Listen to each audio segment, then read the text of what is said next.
Salam gila bola. Musim 2021-2022 menjadi musim paling panas bagi kompetisi Liga Inggris dan juga Liga Italia. Di Premier League, Manchester City dan Liverpool bersaing ketat untuk perebutan gelar juara. Dan salah satu pertandingan menentukan bagi Liverpool adalah laga melawan Southampton, yang wajib mereka menangkan sebelum menghadapi Wolves di laga terakhir. Sementara di Serie A, persaingan perebutan Scudetto antara tim sekota AC Milan dan Inter Milan juga berlanjut hingga laga penghabisan. Sebelum kita melihat peluang masing-masing tim untuk meraih gelar juara di Liga Inggris dan Italia, dan juga jadwal pertandingan mereka, klik dulu tombol subscribe biar kami tambah semangat.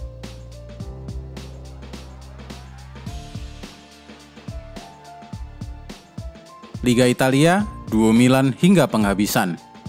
Kemenangan yang diraih dua tim sekota, AC Milan dan Inter Milan, membuat persaingan Liga Italia ketat hingga akhir musim.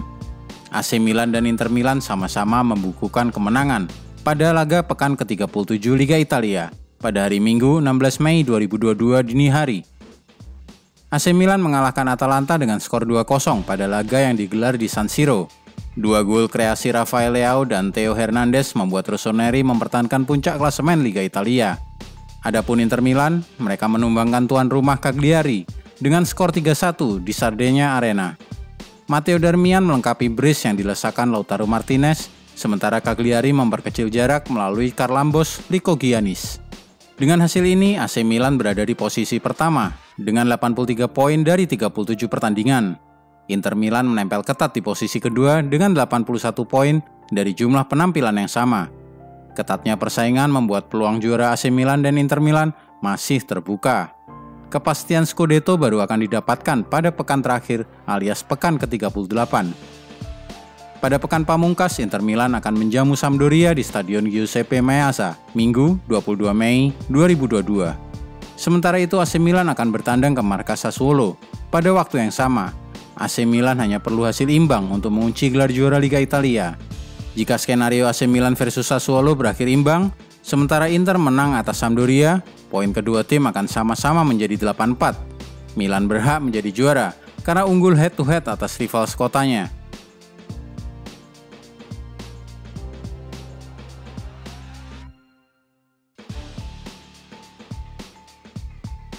Liga Inggris panas di papan atas dan juga bawah. Pindah ke Premier League. Persaingan perebutan gelar juara di Liga Inggris makin ketat jelang musim 2021-2022 ini berakhir. Dengan hanya menyisakan satu pertandingan tersisa, persaingan perebutan gelar juara sangat sengit. Tak hanya perebutan gelar juara, persaingan di papan bawah untuk bisa lolos dari zona degradasi juga masih panas. Di puncak klasemen, Manchester City hanya bermain imbang 2-2 saat bertamu ke London Stadium, markas West Ham United, pada hari Minggu malam 15 Maret 2022. Dengan hanya tambahan 1 poin dari 37 laga yang telah mereka lakoni, membuat Manchester City gagal menjauhkan diri dari kejaran Liverpool, yang berada di posisi kedua yang baru menjalani 36 pertandingan.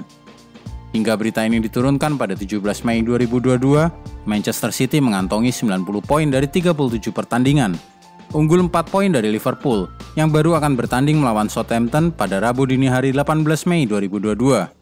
Jika The Reds menang atas Southampton, maka penentuan gelar juara akan berlanjut hingga laga terakhir musim ini pada 22 Mei 2022.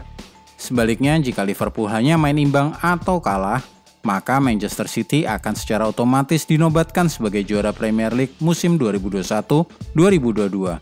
Itu di papan atas. Nah, di papan bawah gak kalah ramenya. Beberapa tim juga tengah bersaing ketat keluar dari zona degradasi. Everton meski kalah 2-3 dari Brentford, namun belum menggoyahkan posisi The Toffees di peringkat ke-16 dengan perolehan 36 poin dari 36 laga.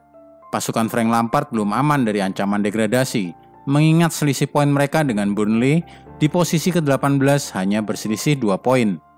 Di laga lainnya, hasil imbang 1-1 antara Leeds United dan Brighton juga gagal menjauhkan si putih dari zona merah.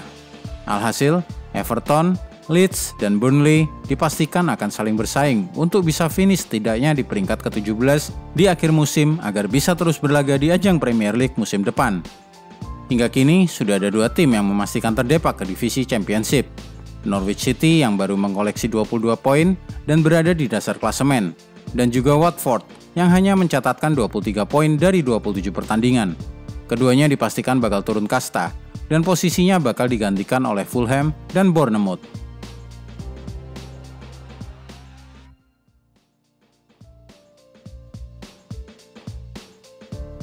Prediksi Liverpool versus Southampton. Southampton nampaknya bukan lawan yang terlalu sulit untuk ditaklukkan oleh Liverpool. Meskipun begitu, bukan berarti pula mereka layak diremehkan. Apalagi jika Ralph Hasenhüttl bisa mencari celah kelemahan Liverpool yang belum lama ini dihantam situasi sulit karena jadwal padatnya. Contohnya, lini pertahanan yang sempat terseok-seok saat melawan Aston Villa tempo hari. Namun dalam kondisi seperti itu, Liverpool masih bisa menang tipis dengan skor 2-1. Hal ini membuktikan bahwa anak-anak asuh Jurgen Klopp bukan sembarang tim yang bisa ditaklukkan dengan mudah walau punya lini pertahanan yang kropos. Akan tetapi, Southampton masih bisa bernafas lega lantaran tidak mengalami badai cedera berarti di skuadnya. Praktis, mereka hanya kehilangan Valentino Livramento yang memang dijadwalkan menepi lama dari lapangan. The Saints pun punya sosok James Ward-Prowse yang bisa diandalkan ketika melawan tim-tim besar berisikan banyak pemain bintang. Sementara itu, Liverpool harus melihat kondisi Mohamed Salah dan Virgil van Dijk yang mengalami cedera di final Piala FA tempo hari. Sementara Fabinho akan terus absen bahkan sampai final Liga Champions nanti. Akibat badai cedera ini, manajer Liverpool Jurgen Klopp meminta bala bantuan untuk bisa meraih target quadruple mereka. Adalah fisioterapis Christopher Rohrbeck yang kembali ke Liverpool untuk membantu Liverpool meraih misinya itu. Setelah mengabdi selama 14 tahun di Mainz, Klopp membawanya ke Liverpool. Rohrbeck bekerja untuk Liverpool selama 3 tahun, dari 2017 hingga 2020. Usai 2020, dia kembali ke negara asalnya di Jerman, hingga kini akhirnya kembali ke Anfield.